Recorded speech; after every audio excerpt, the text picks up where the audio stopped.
Welcome into another episode of Action Talk. I'm your host, Thomas Shafer, and I'm joined by my co-host, Mark Saavedra, and we're breaking down week one of the NFL season. And my season didn't start off how I wanted it to go. I took the L first night, opening kickoff, Thursday night, Houston Texans at Kansas City Chiefs. The Chiefs were 9.5-point favorites. My guy, Mark Saavedra, was all over this one. He started off 1-0 for the NFL season. How are you feeling coming out on top on this one? I'm feeling great, and even though Andy Reid couldn't see half the game, he came out, called great plays. Patty didn't seem to skip a beat.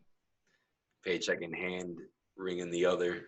He's looking good. The offense is looking good. The pass rush looked great, and I just love what I saw from this team. They're firing on all cylinders early, and there's no Super Bowl hangover in Kansas City, man. They're proving it.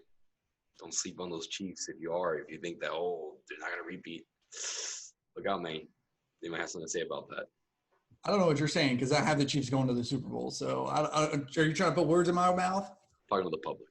Okay, the public. Okay, yeah. The public, yeah, the Kansas City Chiefs are going to be fine, but who's not going to be fine and who I will be betting on, at least against the spread, maybe money line, is the Houston Texans. Deshaun Watson looked terrible. The fantasy bros loved him padding his stats at the end of the game. Bill O'Brien, what kind of game plan was this? You get Brandon Cooks 2 receptions for 20 yards. He's supposed to be the guy replacing DeAndre Hopkins? Yikes. Compare that to 14 receptions and like 140 yards. I mean, that's rough. I mean, I think DeAndre Hopkins did more than the entire receiving core of the Texans. That's pathetic. And they traded him away for David Johnson, who looked really good in this game. Looked really good. But my goodness, I just think that later down the road, I don't think he would have made the difference in this game. I don't think that they would have covered the Texans. I don't think the Texans would have covered that 9.5. I don't think they would have won because of DeAndre Hopkins. But later down the road, you got to think that having that playmaker on the field has got to impact games more than having David Johnson. Yeah, and David Johnson kind of impressed me because I'm not really a believer in him.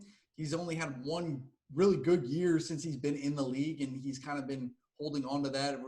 Again, fantasy guys love David Johnson. I live in reality. I don't live in fantasy.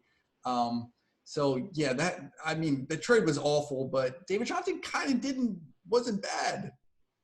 Yeah, he wasn't. And he's been someone that I don't want to say I've been high on, but I've been telling you he's a good player. You keep telling me this offseason, you're like, he's not that good. He's only had one good year. I think he's good. He's been injury prone or injury stricken, I should say, but let's see what he looks like healthy. I just want to see the guy, him and Will Fuller. Those are two guys that can stay healthy. Those are two really good players, and hopefully we're able to see that on display this season with Deshaun Watson. They got to a slow start, but short off season, not as many reps as you like. This is like the preseason. Unfortunately, we don't have the preseason where games don't count. These games count. So whoever comes out booming and firing from the get-go is going to take advantage. Teams like the Washington football team, sorry. Can't believe I said it right, and I didn't say the R thing, name, logo, whatever. But anywho, the Washington football team, they look pretty good in my opinion. Not great. Not saying they're top 10, 15, 20. They just look good in my opinion. I know that the Eagles' O-line was beat up, but that pass rush looked really good. Yeah, I don't know how any team blows a 17-point lead. This is ridiculous. Anytime an NFL team does something like that, there's big issues, and it looks like it's up front because Chase Young, who we kind of said we might fade for Defensive Player of the Year, looked like a monster out there.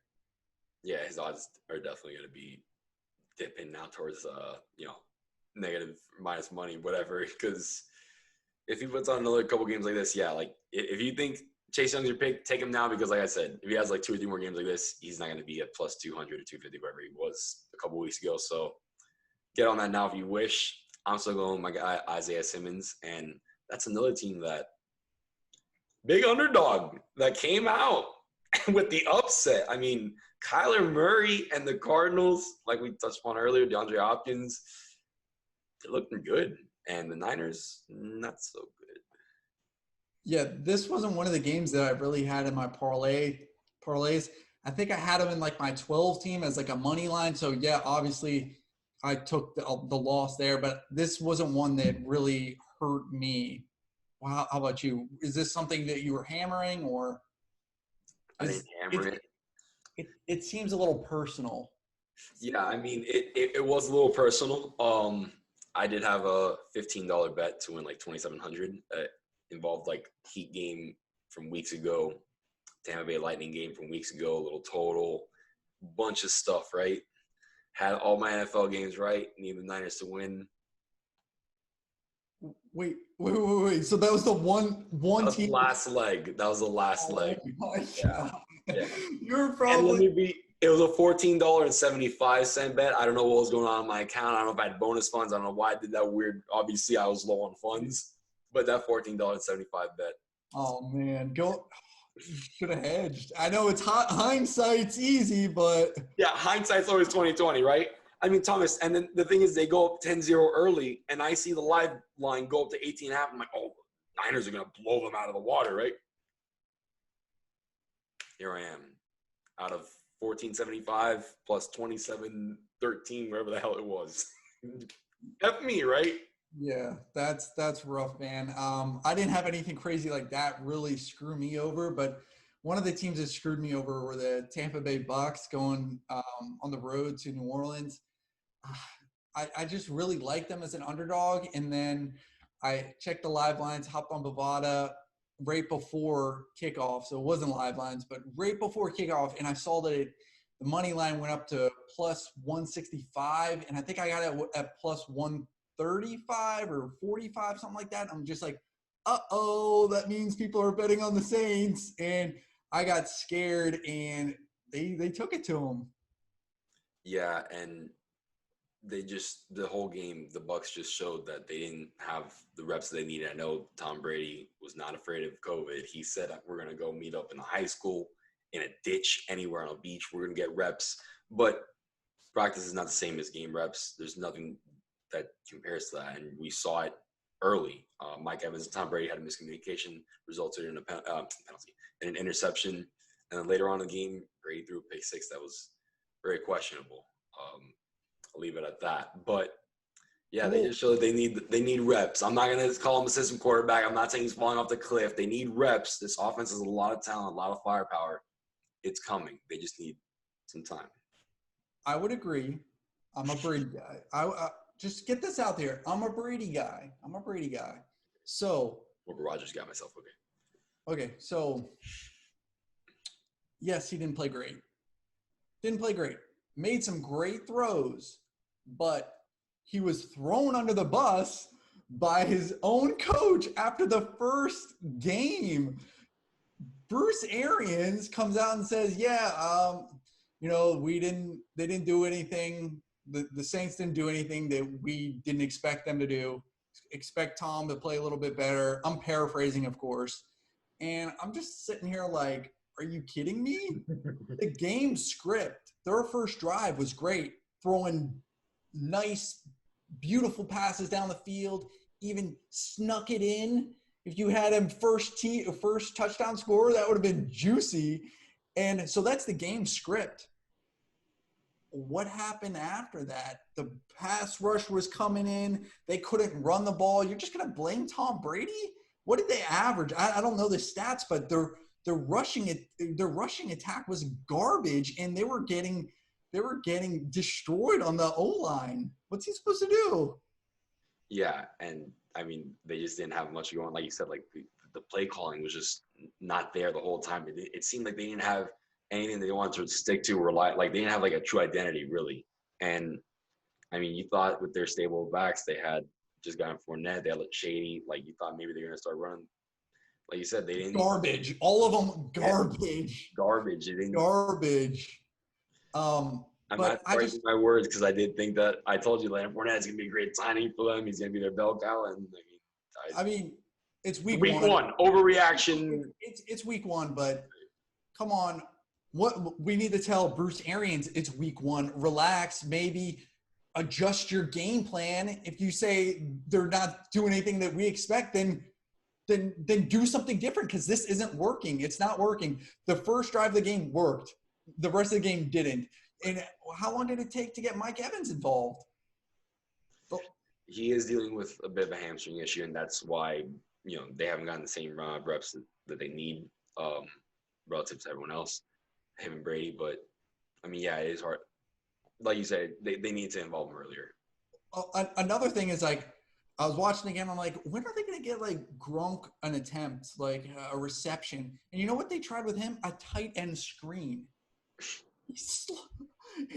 The guys, he's a dinosaur out there. He can't run sideways. What is that? Get him running down the field. Like, I couldn't believe that. I'm like, really, a screen to Gronk, and you're the genius offensive coordinator?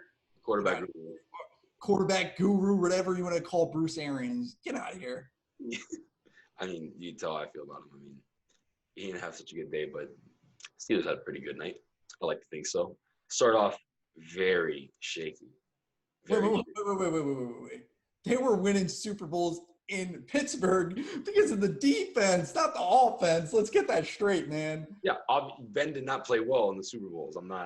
He has one of the greatest throws in Super Bowl history. Let me, put that out there for everyone.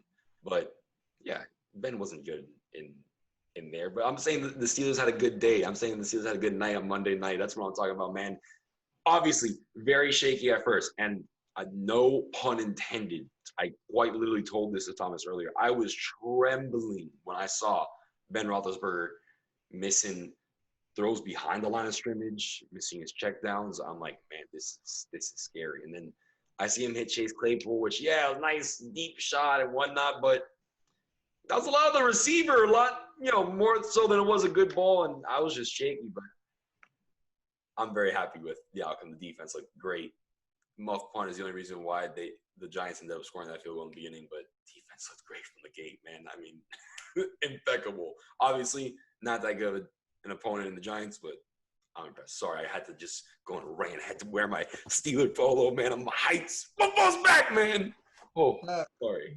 The Giants and Steelers game isn't a game that we previewed last week, but I took them 6.5. I said last week, I was like, I'm not worried about it. You were kind of worried about it on like Friday. I don't know if your senses came to you over the weekend, but I know that we both took the spread, but I know Friday you were just like, I don't know, dude, stay away. And I'm like, no, dude, the Steelers have this. Are you kidding me? And Saquon Barkley got destroyed. He got owned. I don't want to call this guy like overrated, but he's had a lot of stinkers. I don't have the stats to back it up. He was on my fantasy team last year, so I know that this guy is really hyped for somebody that just gets destroyed.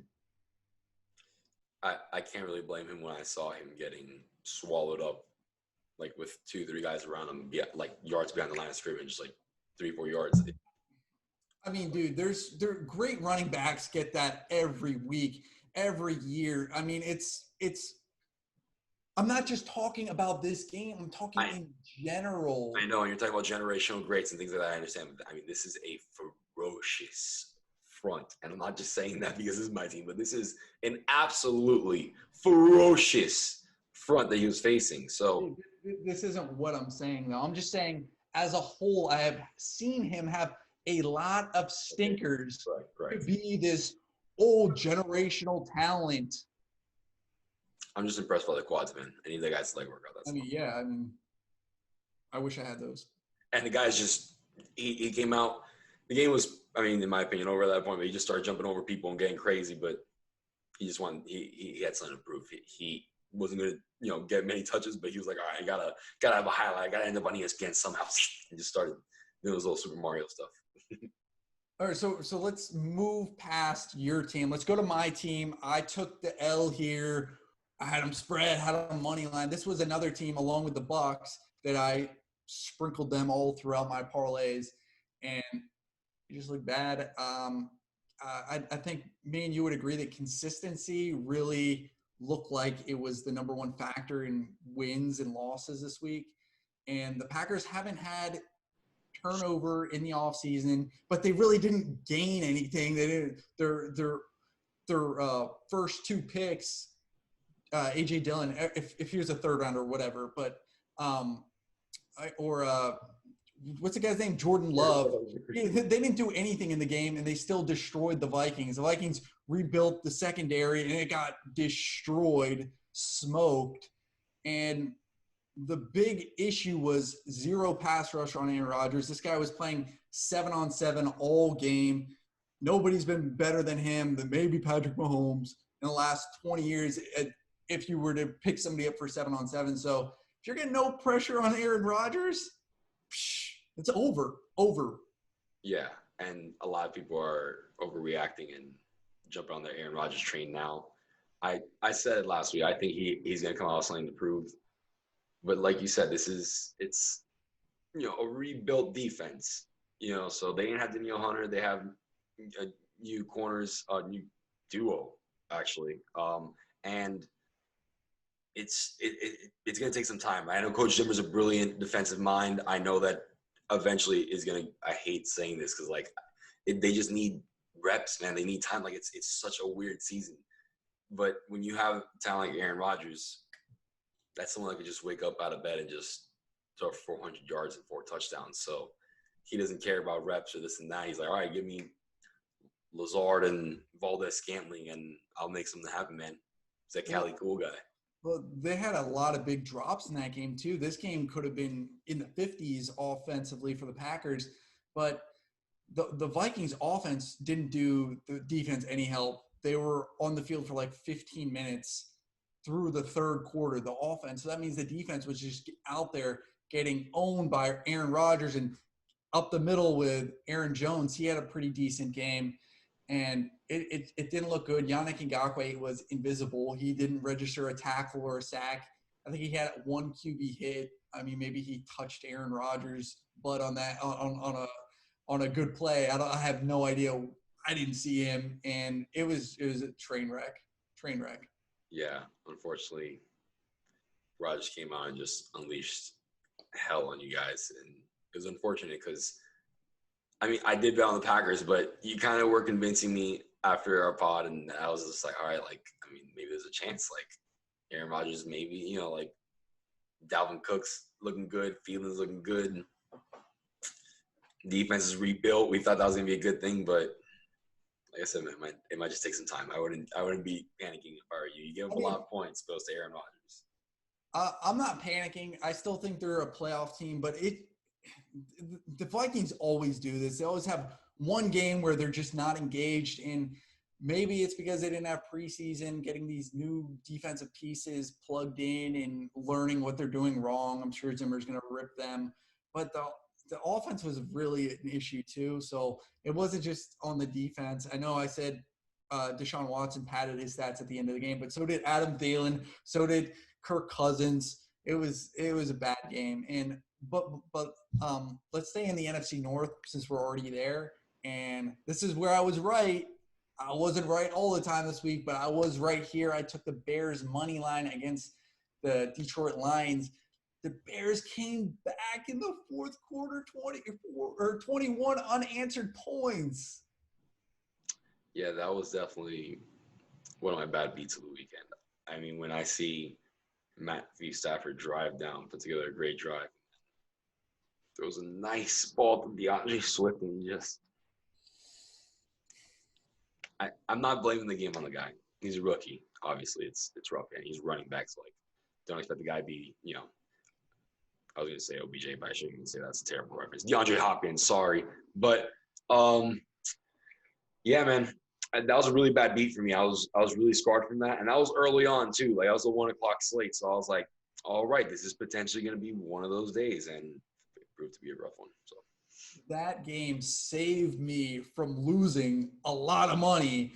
I had them and the Rams in a pretty big 2-team parlay that really saved me out of the dumpster fire that I built myself in with the Vikings and the Bucks. But the Bears should not have won that game. That was a classic Lions loss. Matt Patricia is a joke.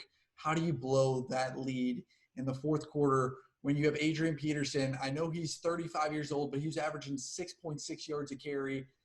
And don't say he looked like he was 22 years old, because he didn't look like he was 22 years old. He looked like a really good 29-year-old running back.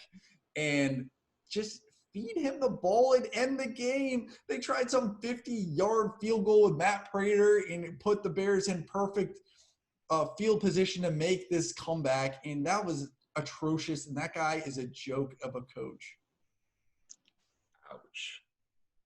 I mean, that's pretty rough. I mean, lucky you took the plus money. I wish I would have hedged a little bit. Probably should have. But, yeah, this was just a rough one to watch for the Lions. I can't believe the way that it unfolded because they just had such a command. I thought at one point that Mitchell Trubisky was going to get pulled. I thought we were going to see Nick Foles in week one. Honest to God. Like, I thought, all right. Like, I was watching the first quarter and, like, obviously overreaction. I'm like, this is looking bad for Mitch. Second quarter, I'm like, we might see Nick Foles. And I was waiting. And then eventually, somehow – I mean, maybe I don't know if the Jamie Collins headbutt helped, but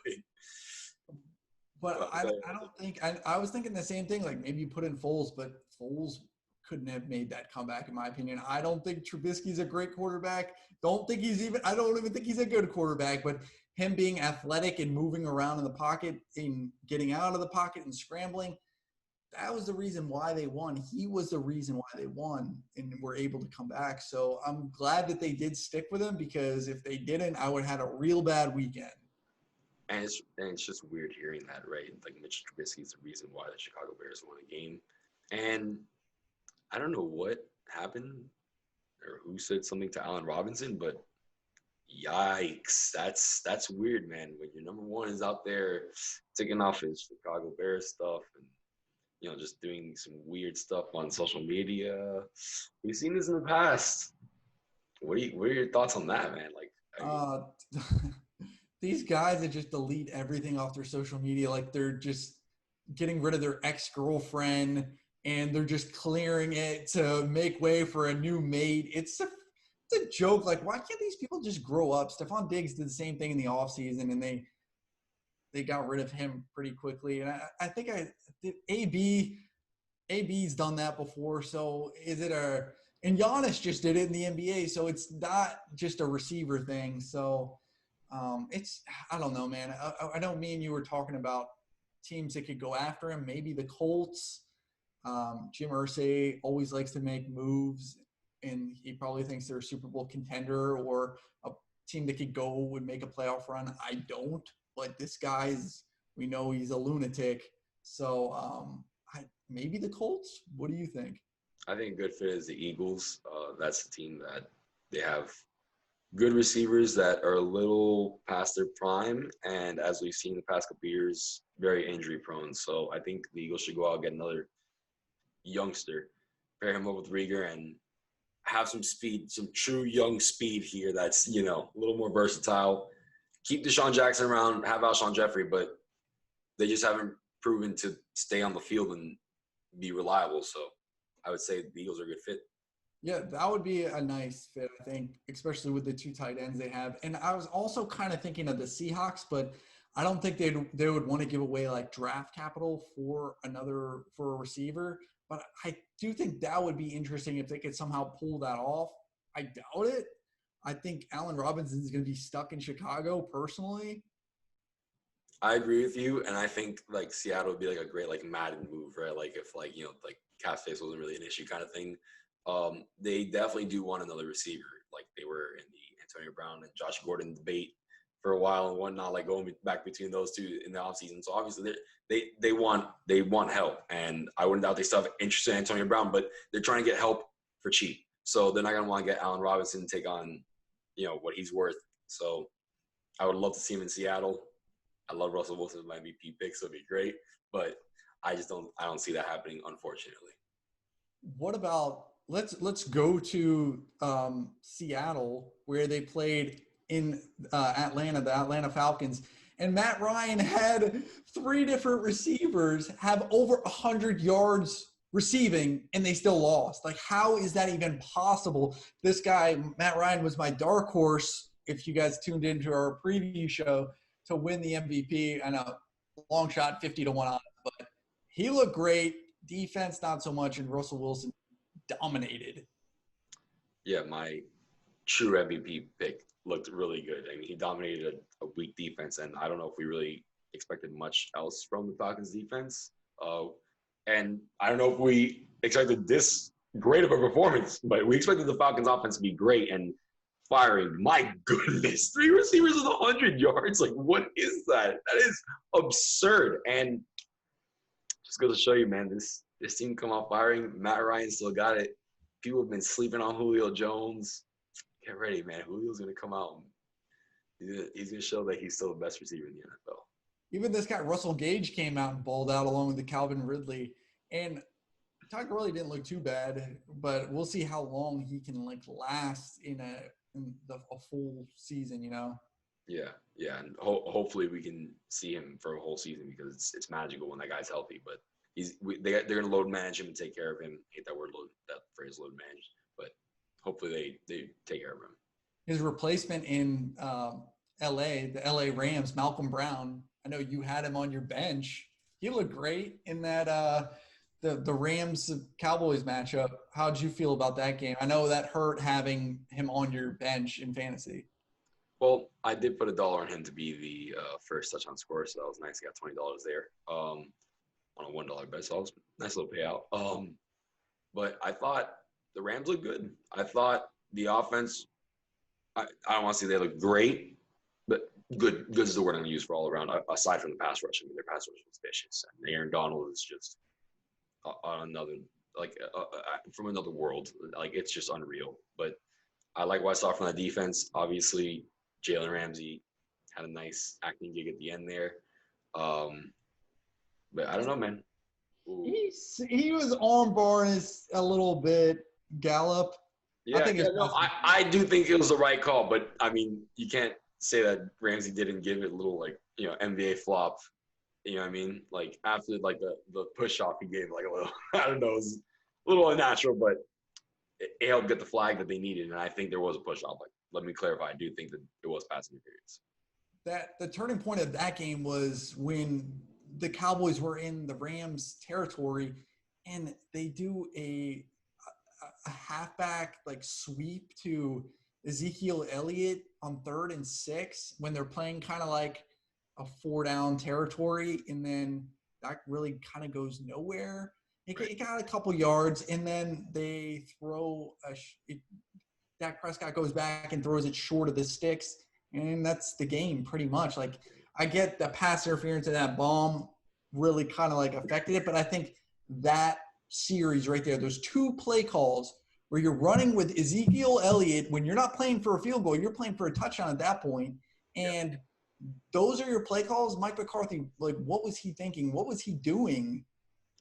I don't know. And these are the kind of calls that obviously is only the first game, so it's not going to happen now. But these are the kind of calls that, if you're having a rough season and these things are happening in weeks 15 and 16, these can be calls that at the end of the game can cost you your job. So Mike McCarthy better tread lightly. Hopefully he just won the game of week 1, show that he's a bold coach and come out and make a statement. Hopefully he's like, all right, gambled on a parlay. Let me try a single bet now. Let me play a little safe. Hopefully. You never know. Let's see. I get the gambling aspect of it, but just running the ball. Zeke looked great, though. He looked great. He looked phenomenal. Him and Josh Jacobs, I thought, were the best-looking running backs this weekend.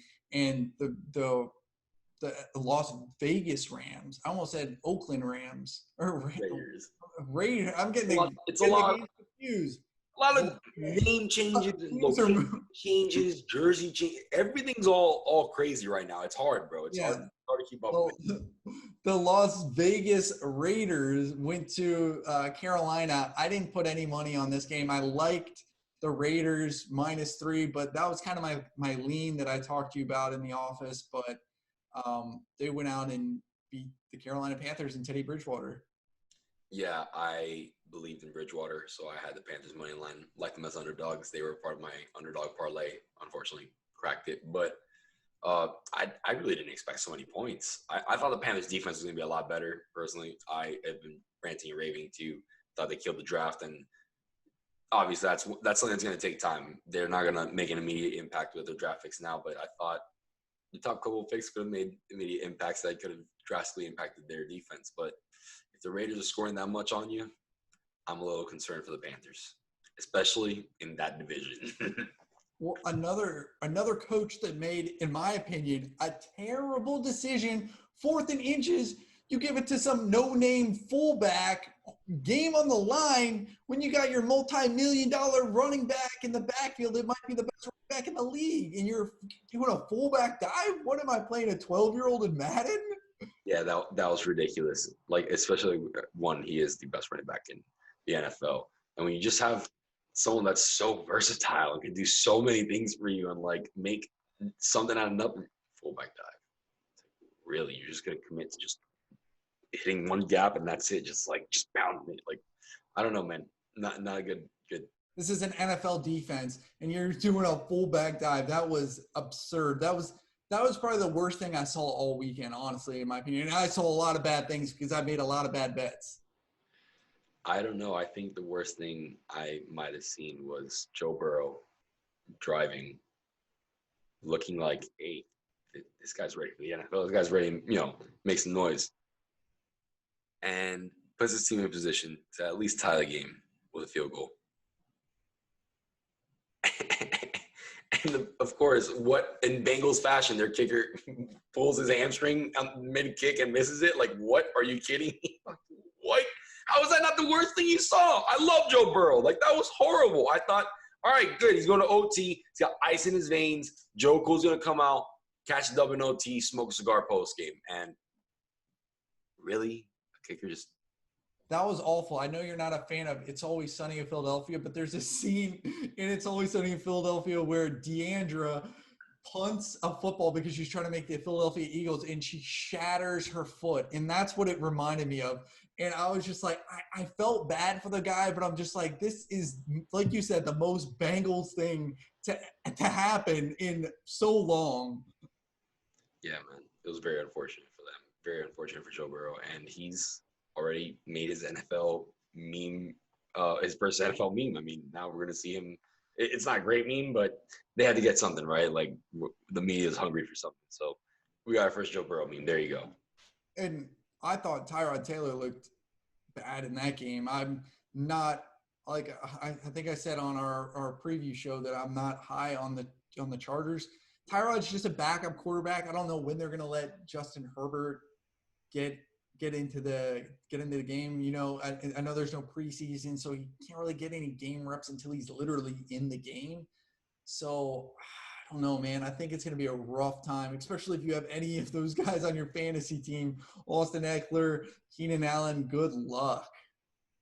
You said a backup quarterback, and honestly, I was watching him, and I was like, this guy might end up in the XFL if he keeps playing like this. Like, I don't know, man. It was miserable.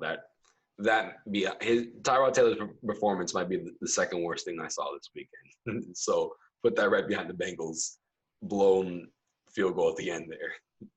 And thanks for watching another episode of Action Talk. Be sure to follow us on Twitter and Instagram @Action Talk Bets, and don't forget to like and subscribe below.